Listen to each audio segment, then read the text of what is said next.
A'udzubillahi minasyaitonirrajim. Bismillahirrahmanirrahim. Assalamualaikum warahmatullahi taala wabarakatuh. Alhamdulillah. Okey, kita akan sambung lagi kuliah kita untuk yang berikutnya. Okey, saya terus doakan semoga semua anak-anak didik saya dalam keadaan sihat walafiat. So kita akan sambung pada kuliah yang ke-9. Okey, kuliah yang ke-9. Dah banyak kuliah dah ni video saya buat ni. Okey.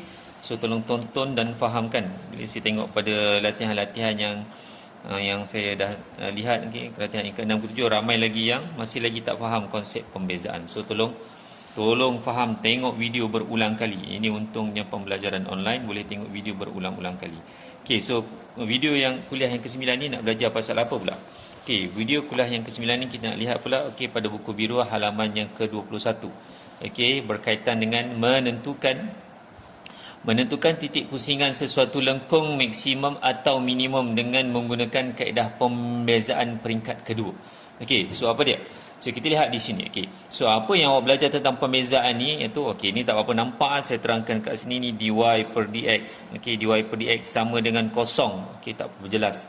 So kat sini d kuasa 2y per dengan dx kuasa 2 sama dengan lebih kecil daripada kosong. Okey, kat sini dy per dx sama dengan kosong.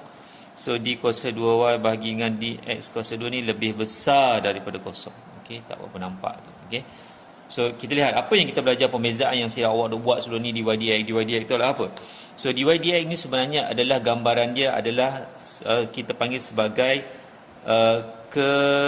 kecerunan bagi sebuah graf. Okey, kecerunan bagi sebuah graf. Apa itu kecerunan? Kecerunan ni macam tebing lah. Okey, macam kita berada di sebuah tebing. Kalaulah graf ini kita gambarkan sebuah bukit. Okey. So makanya di sini setiap titik yang ada ni di setiap tebing ni dia ada kecerunan, dia ada nilai dia ataupun dy dx. So dalam ini kita panggil dy dx. Okey. Dy dx ni merujuk pada kecerunan. So setiap titik ataupun kedudukan pada setiap tebing ni, okey, ada dy dx dia. Nilai dia berbeza-beza, tak sama. Okey, kat sini mungkin tebing ni, awak duduk kat sini, setiap tebing ni lain nilai dia. Sampailah awak berjalan sehingga ke puncak. Ke puncak ni dia tak ada kecerunan. Kita panggil dy dx dia kosong. Kenapa? Sebab dia tebing. Kalau awak berjalan, awak duduk atas ni stabil lah. Awak takkan jatuh. Tapi pada setiap kedudukan kat singit-singit ni dia akan jatuh kan, awak akan jatuh. Maka akan ada nilai kecerunan. So maka di sini bila sampai di puncak ini dy dx dia kosong. Tak ada kecerunan. Sampai di puncak kita panggil di sini istilah dia titik maksimum. So awak berada di puncak, so dy dx awak kosong ataupun kecerunan graf dia tak ada, kosong. Okey, awak stabil duduk kat atas ni, tak jatuh pun, tak bergolek pun. Okey. Dan titik maksimum ini apabila kita buat pembezaan kali kedua, saya dah terangkan dalam video kuliah yang ke-8 sebelum ni, pembezaan kali yang kedua ni d kuasa 2 bagi dengan dx kuasa 2 ni, kalaulah nilai dia yang kita buat itu lebih kecil daripada kosong, makanya itu adalah titik maksimum. Okey. And then kita berjalan lagi sini ada tebing lagi, ada tebing, maka akan ada nilai dy dx, akan ada nilai lah, bukan kosong. So akan ada nilai sebab dia ada kecerunan kat sini. So kalau bergolek pun akan jatuh. Okey, akan ada nilai semua sehinggalah kita berjalan sampailah dekat bawah ni, yang paling bawah ni. Okey. So yang paling bawah ini kita katakan sebagai titik minimum. Apabila titik minimum dy per dx dia pun kosong juga. Okey, kecerunan dia tiada. Okey, tiada kecerunan, sama macam kat atas tadilah, yang kat puncak tadi pun tak ada kecerunan, yang kat bawah pun tak ada kecerunan, kosong. Okey, atau nilai dia dy dx dia sama dengan kosong, nilainya kosong. Okey, tiada kecerunan sebab kita stabil berada dekat bawah ni. Okey, sama dengan kat puncak tadi. Namun itu yang membezakan dia adalah sama ni pun dy per dx pun kosong, dekat atas kat bawah ni pun dy per dx kosong, tapi yang membezakan adalah pembezaan kali kedua. Pembezaan kali kedua yang saya dah terangkan dalam video kuliah yang ke-8 sebelum ini. Apabila kita membuat pembezaan kali kedua, kalau nilai dia lebih besar daripada kosong, maka dia berada di bawah ataupun kita panggil titik minimum. Kalau yang tadi, maksimum tadi, apabila d kuasa 2, pembezaan kali kedua dia lebih kecil daripada kosong, dia berada di atas. Okey? Jadi kita belajar hari ini nak menentukan titik pusingan. Ni panggil titik pusingan lah ni, kita panggil titik pusingan. So di atas dengan di bawah ni titik pusing. Apa yang pusing? So maknanya daripada puncak, daripada naik dia pusing nak turun ke bawah. Ni kita panggil titik pusingan. So yang kat sini pun sama kat titik pusingan dia. Daripada dia turun turning point, dia nak pusing pula pun dia naik ke atas. Okey, ni panggil titik pusingan. So inilah kita nak belajar pada hari ini untuk menentukan titik pusingan suatu lengkung maksimum atau minimum. Okey, nak memberi penjelasan yang lebih lagi saya akan lihat pada contoh. Okey. So contoh, kita lihat pada contoh. Contoh yang diberi nilai maksimum atau nilai maksimum suatu fungsi kuadratik lah. Okey. So diberi bahawa ini fungsi dia y sama dengan 3x kurungan 4 tolak x. Okey, kurungan hitungkan nilai x apabila y adalah maksimum. Okey, macam mana nak buat? So dia kata kat sini y ni adalah maksimum. Maknanya kita boleh gambarkan maka dia akan ada dekat puncak lah titik tu. Okey. So dia nak nilai dia x dia. Macam mana kita nak buat? Okey. So langkah yang pertama kita kena buat pembezaan. Sebelum kita buat pembezaan, kita buat kembangan dulu. Ni kita modify dulu Kita modify dulu, kasi adjust dulu dia punya persamaan. So 3x kali 4, belum buat pembezaan lagi, kita baru modify. Okey, tak boleh buat pembezaan tu, kita boleh buat modify. So 3x kali 4 dapat 12x, 3x kali dengan negatif x dapat negatif 3x kuasa 2. Ni baru adjust. So baru kita buat pembezaan. Kenapa nak adjust cikgu? Sebab nak bagi mudah sikit. Kalau tak, ini awak boleh buat pakai pertuasih darab. Ni u dengan v du dx dv dx boleh juga, tapi pertuasih darab. So jadi panjang lah. Jadi kita kembangkan dulu. Mudah sikit, baru kita buat dy dx. So kalau 12x saya buat dy dx dia dapat 12. Okey, kalau 12x saya dah pesan, kalau 12x kita ambil nombor dapat 12. Kalau yang ini makanya kat ni kita gunakan apa, kuasa sedekah berganda. Sedekah berganda apa dia? Berganda dia 2 darab 3, negatif 3 dapat negatif 6. So 2 tolak 1 dapat 1 lah. So negatif 6x. So 12 tolak 6x. Ini pembezaan pertama. 12 tolak 6x. Okey. So 12 tolak 6x. So dalam situasi ini dia dah bagi tahu dia nak cari nilai x apabila y itu adalah maksimum. Dia dah cakap maka sekarang ni situasi dia berada dekat puncak. Puncak. Maka di sini kita tahu bahawa bila dekat maksimum, saya dah terangkan tadi, dy dx-nya kosong. Apa dy dx ni? Kecerunan dia kosong. Tak ada kecerunan. Awak berada dekat atas ni, duduk kat atas ni tak bergolek pun. Awak tak akan bergolek, awak stabil dekat atas ni. Nilai dia kosong. So sekarang ni yang kita dah buat dy dx ni 12 tolak 6x. Ini dalam bentuk fungsi lah. Okey, belum dapat. Jadi apa yang kita buat, yang kita kena buat seterusnya adalah 12 tolak 6x ini, okey, kita kena samakan dengan kosong. Maknanya saya buat macam inilah. Sebab dia dah cakap kalau dekat puncak ni dy dx dia kosong, nilainya kosong. So maka di sini apa yang perlu awak lakukan adalah awak punya kosong ini akan sama dengan 12 tolak dengan 6x. Ini awak buat, yang awak dah kira dy dx dia 12 tolak 6x. Jadi jawapan awak ini awak kena samakan dengan kosong. Kenapa? Saya ulang balik. Kerana dia dah bagi tahu bahawa titik ni maksimum. Bila maksimum kat atas dy dx dia kosong. Pasal tu awak kena samakan dengan kosong. Ini yang awak buat, awak kira begini. Jadi awak kena samakan dengan kosong. Sebab dia dah cakap maksimum. So beginilah. Jadi saya sambung begini. So dia dah cakap, okey, dy dx dia kosong, maka awak begini. Okey. So kosong sama dengan 12 tolak 6x. Makanya kat sini dah masuk algebra. So nak buat apa? Cari nilai x. Apa nak kena buat? Okey. Ni ada lagi budak tak tahulah. So negatif 6x ni pindahkan ke sebelah kiri. Dia jadi positif 6x sama dengan 12. Okey, so x ni macam mana nak cara dapat x? Okey, 6 ni bawa pergi 12 bahagi dengan 6. So dapatlah 2. So dapatlah nilai x ini 2. So kita dah jawab soalan pertama. Nilai x apabila y-nya adalah maksimum. So maksimum kat sini kena ingat dy per dx sama dengan kosong. Okey, dy per dx sama dengan kosong. So kita dah dapat x-nya 2. Okey, soalan B. Nilai maksimum untuk y pula. Macam mana nilai maksimum untuk y? Tak ada masalah. So sekarang ni apa yang dia nak sebenarnya, dia nak cari dia punya koordinat lah. Sekarang ni bila awak berada dekat atas bukit ni, dekat maksimum ni akan ada koordinat. Kan kita dah belajar koordinat. Okey, x dengan y. Okey. Koordinat x dengan koordinat ni koordinat, bacaan koordinat x dengan y. Maka di sini yang awak dapat 2 tadi sebenarnya adalah koordinat x dia 2. Awak berada dekat atas bukit, koordinat dia 2x. Bagaimana pula dengan y? Ni maksud soalan B ni, nilai y dia berapa pula? So nilai y dia macam mana nak cari? Nilai x yang awak dah dapat tadi, awak dah tahu dah, x awak dah tahu 2, awak masukkan balik daripada persamaan asal tadi ni lah, persamaan asal ni. Okey. So ni persamaan asal tadi yang dia dah modify ni, yang saya modify tadi ni 12x tolak dengan 3x kuasa 2 ni. So dia masukkan nilai x dia dulu sebab dah tahu x dia 2, awak gantikan saja. Awak gantikan saja y sama dengan 12. Okey, x nya 2 kurungan 2 tolak dengan 3 kurungan 2 kurungan kuasa 2. Nanti awak tekan kalkulator dapat 12. Maka kat sini saya boleh gambarkan bahawa awak ni situasi dia titik tu berada dekat puncak bukit dengan koordinat dia adalah apa? 2, 12. Itulah dikatakan sebagai titik maksimum ataupun kita panggil titik pusingan. Apa yang pusing? Sebab sekarang ni daripada atas naik panjang bukit sampai kat puncak, dekat sini dia nak turun, dia nak berpusing, turning point. Okey, daripada naik atas sampai ke atas dia nak turun balik ke bawah. So dia kita panggil dalam arti kata lain sebagai titik pusingan. Okey, ini panggil titik pusingan. Okey. So titik pusingan ni adalah maksimum lah. Okey, kerana titik pusingan ni ada dua, sama ada maksimum ataupun minimum. Ni pun sama juga, ni minimum. So dia turun tak sampai sini ke bawah, dia nak naik. Dia pun pusing juga ni. So dalam situasi ni titik pusingan dia adalah minimum. Ni titik pusingan dia adalah maksimum. Okey. So untuk penjelasan yang lebih lanjut, okey, kita lihat lagi contoh yang ada. Contoh yang kedua. Okey, pada muka surat sebelah. Okey. Cari koordinat titik pusingan. Dia suruh cari pula koordinat titik pusingan bagi lengkung Y sama dengan 2x kuasa 3 tambah 3x kuasa 2 tolak 12x tambah 7 dan tentukan jenis titik itu. So soalan ni motif dia adalah apa? Motif dia adalah dia suruh cari koordinat titik pusingan. Dia tak cakap maksimum ke minimum. Dia tak cakap.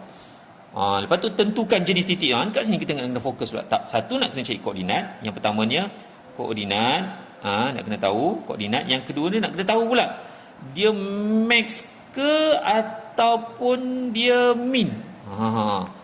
Dia maksimum ke dia minus, sebab dia kata tentukan jenis. Tentukan jenis ni kita tak tahu maksimum ke minimum. Kita lihat dulu koordinat. Macam mana nak cari koordinat? Okey, macam biasa kita buat pembezaan. So Y sama dengan 2x kuasa 3 tambah 3x kuasa 2 tolak 12x tambah 7. Kita buat pembezaan. So dy per dx nanti awak buat dapat 6x kuasa 2 tambah 6x tolak 12. Ini pembezaan pertama dy per dx. Ingat, bila tajuk ini berkaitan dengan titik pusingan, nak tahu dia punya titik pusingan, kita kena buat pembezaan kali kedua. So kita buat pembezaan kali kedua. Okey, sebelum dia buat pembezaan kali kedua, saya dah ajar tadi, kalau titik pusingan ini maka dy dx dia kosong kan. Okey, dy dx dia kosong.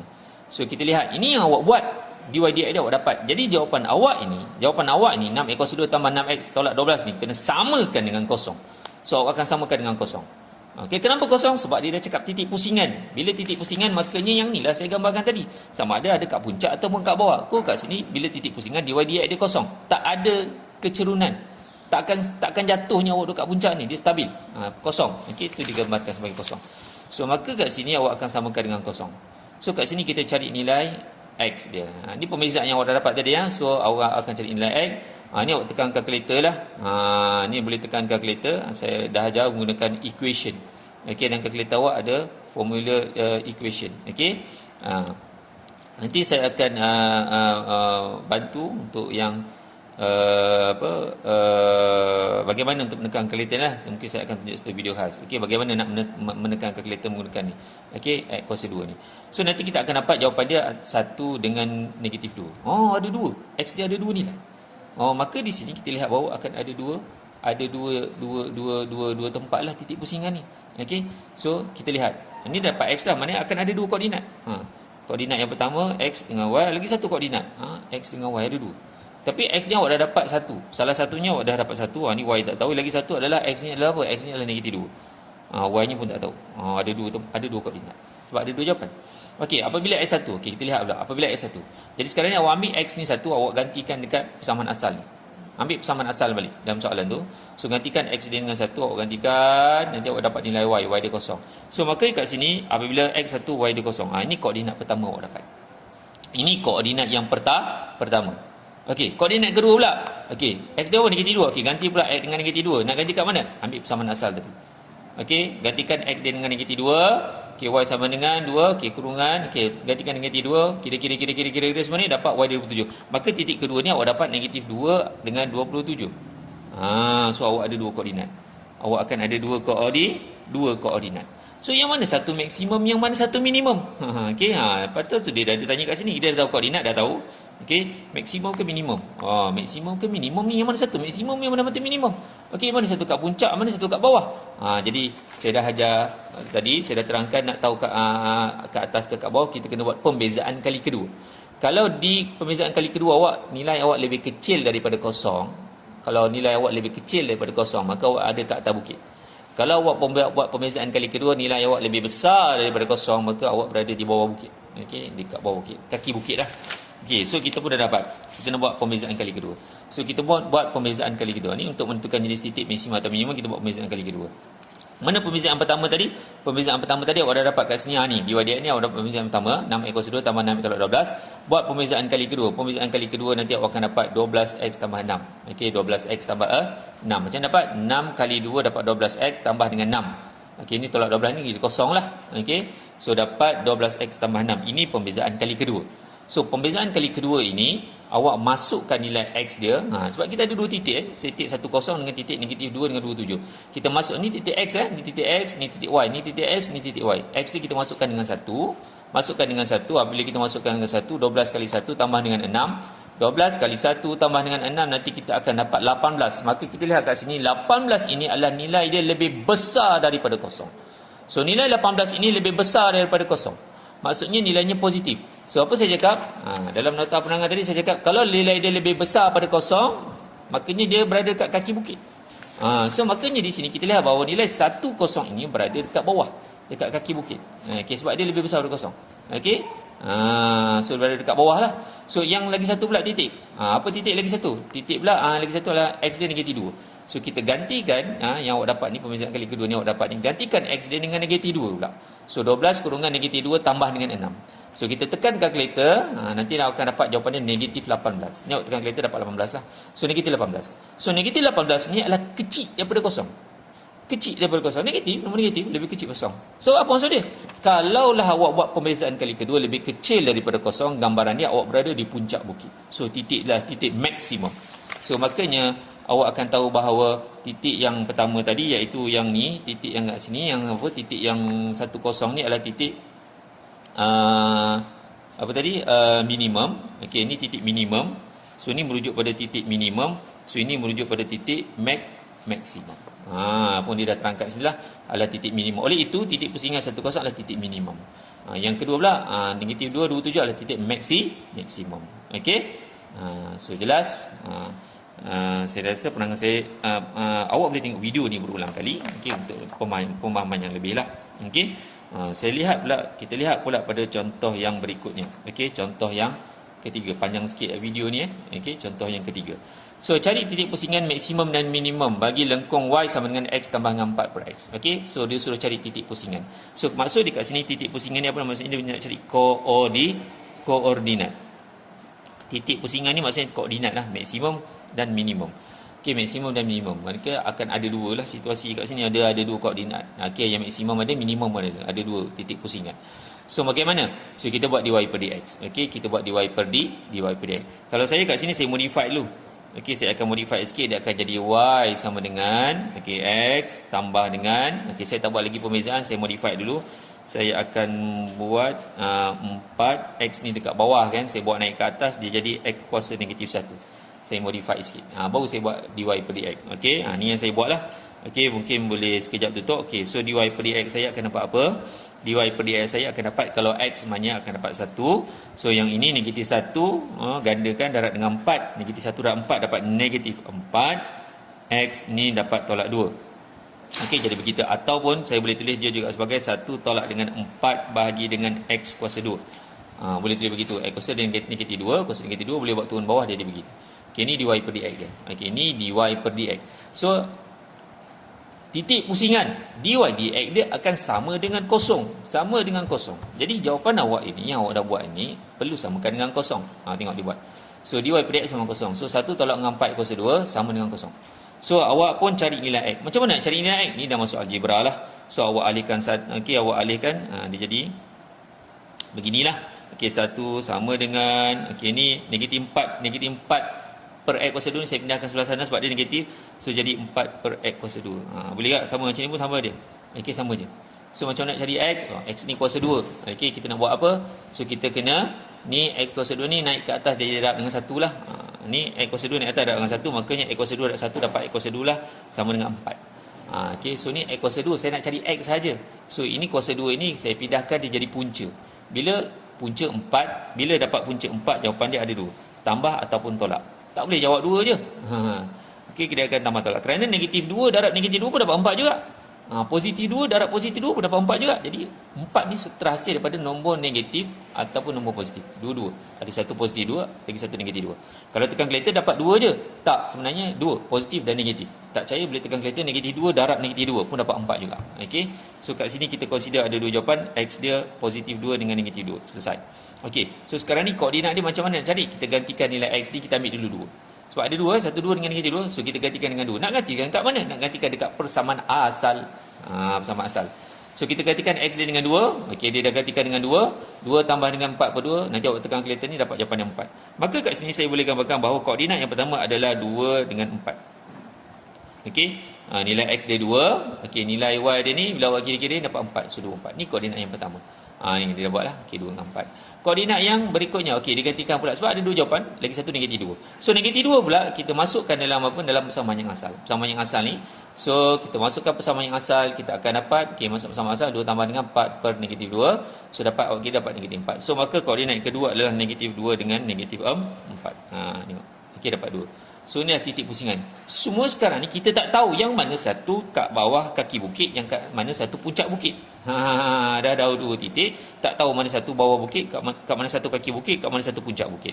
So nak tahu macam mana, kena buat pembezaan kali kedua. Buat pembezaan kali kedua. So macam mana nak buat pembezaan kali kedua? Okey, awak dah dapat tadi mana pembezaan pertama awak tadi? Okey, ini pembezaan yang pertama saya tadi. Okey, so kita kena buat pembezaan kali kedua. Okey, ini pembezaan kali kedua. Ini pembezaan pertama saya. Okey, saya modify sikit. Saya modify yang pembezaan pertama saya buat macam ni, 1 tolak bukan modify lah, saya ambil yang ni lah. Okey, saya ambil yang ni Yang ni. Okey, bagi mudah sikit. So saya akan buat lagi pembezaan kali kedua. 2 kuasa 2y bagi dengan dx kuasa 2.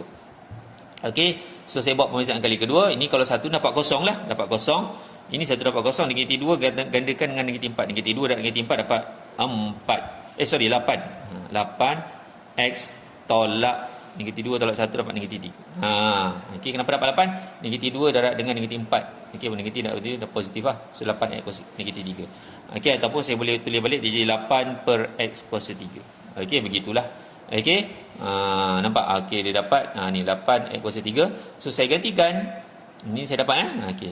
So sekarang ni kita nak tahu titik ni yang mana, kat kaki bukit, mana puncak bukit. Okey, kita ambil x dia 2. Kita ambil yang titik pertama ni. Ini x Ini x, ini y. Ini x, ini y. Ada 2 titik. So x dia 2. Saya masukkan dulu dengan x dia 2. Saya masukkan dulu 2. Nampak ni 8 per 2 kuasa 3, saya dapat 1. Tekan kalkulator dapat 1. 1 ini besar daripada kosong. Kalau lebih besar daripada kosong, makanya titik dia minimum. Dalam buku ni dah bagi tahu. Kalau lebih besar daripada kosong, ni pembezaan kali kedua, kalau lebih besar daripada kosong, maknanya dia berada kat kaki bukit. Okey. So maka kat sini saya gambarkan bahawa titik 2 4 ni, kau pilih x ni tadi 2 ni. So maka dia berada pada titik minimum. So yang berikutnya pula titik lagi satu apa dia? Negatif 2 4. Kita ambil pula x dia negatif 2. So kita gantikan, okey, pembezaan kali kedua ni, pembezaan kali kedua ni, ambil nilai dia 8 per dengan negatif 2 pula kuasa 3, kira-kira dapat negatif 1. Negatif 1 ini lebih kecil pada kosong. Okey, kalau kita tengok nota, dia kata kalau lebih kecil pada kosong, pembezaan kali kedua ni, maka dia adalah titik maksimum. Okey, maka awak tahulah sekarang ni mana satu titik minimum, mana satu titik maksimum. So saya rasa cukuplah sekadar ini saya punya video untuk kuliah. InsyaAllah the next video saya akan buat video tambahan untuk buat latihan pula membantu awak. Okey, ada latihan kat belakang ni, insyaAllah saya akan buat video tambahan sebab panjang sangat. Okey, dah 22 minit. Ni baru video penerangan. Okey, belum pula, biasanya saya akan buat sekali latihan. Okey, saya akan buat extra video lah untuk latihan. So boleh repeat banyak kali untuk bagi kefahaman yang lebih jelas. Saya terus mendoakan semoga semuanya dipermudahkan untuk belajar. Okey, insyaAllah, terima kasih. Kalau tak faham boleh PM, boleh Roger. Okey, jangan malu-malu, jangan segan. Sekian, terima kasih. Assalamualaikum.